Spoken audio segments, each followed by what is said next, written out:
Welcome, boys and girls and parents, to the Grace Fellowship Kids eCampus. Join us today for story time as we read Back to the Beginning by Arthur S. Maxwell. And please share this with your friends so that they can listen too. Back to the beginning.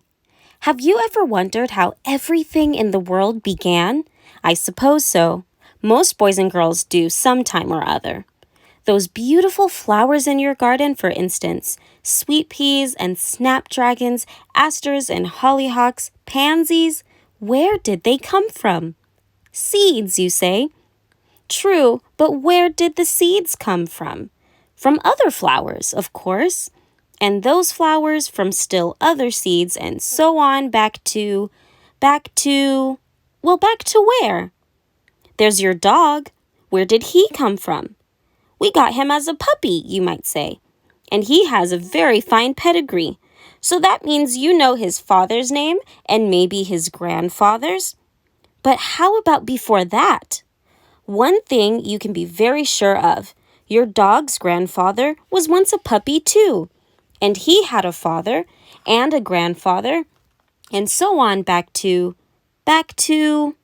when? Then there's that rooster in your neighbor's yard that's crowing all the time. Where did he come from? An egg, you say. Right. But a hen laid that egg, didn't she? To be sure she did. And she came from an egg herself not so long ago. And that egg was laid by another hen, and so on back to what? Then there's yourself. Where did you come from? Oh, you say, Mommy brought me home from the hospital. I suppose she did. But Mommy was a little baby once herself, wasn't she? And so was her mother, and her grandmother, and her great-grandmother, and so on back to whom?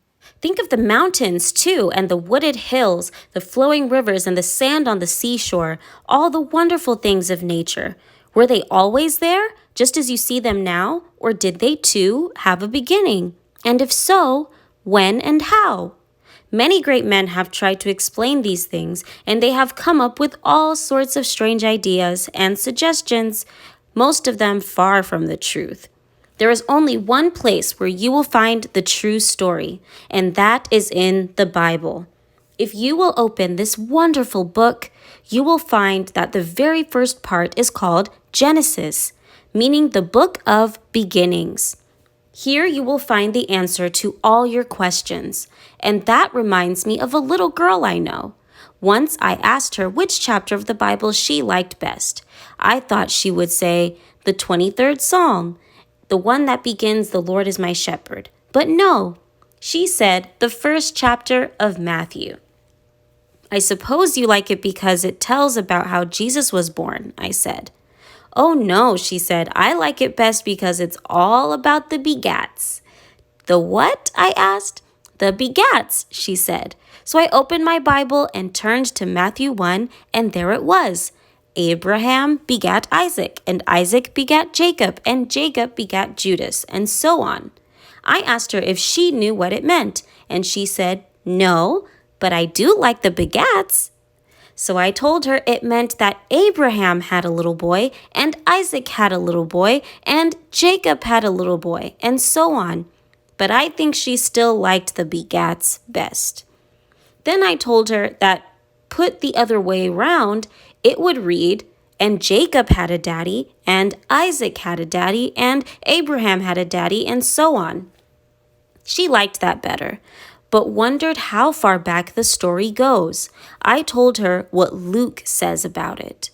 In his 3rd chapter, verse 34, Luke picks up the story at Abraham and carries it back farther and farther and farther. He tells that Abraham was the son of Terah, which was the son of Nahor, which was the son of Serug, and so on.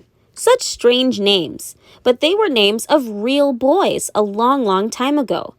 Then, having told us the names of Abraham's great-grandpa and great-great-grandpa, and so on, Luke says that Enos was the son of Seth, which was the son of Adam, which was the son of God. How very, very wonderful. There, the story ends. And it ends there because it cannot go any farther. It goes clear back to God and stops. And that's where you go back to. And daddy and mommy and everybody's daddy and mommy, everybody's grandpa and grandma, everybody's great-grandpa and great-grandma, they all go back across the years, across the centuries to God.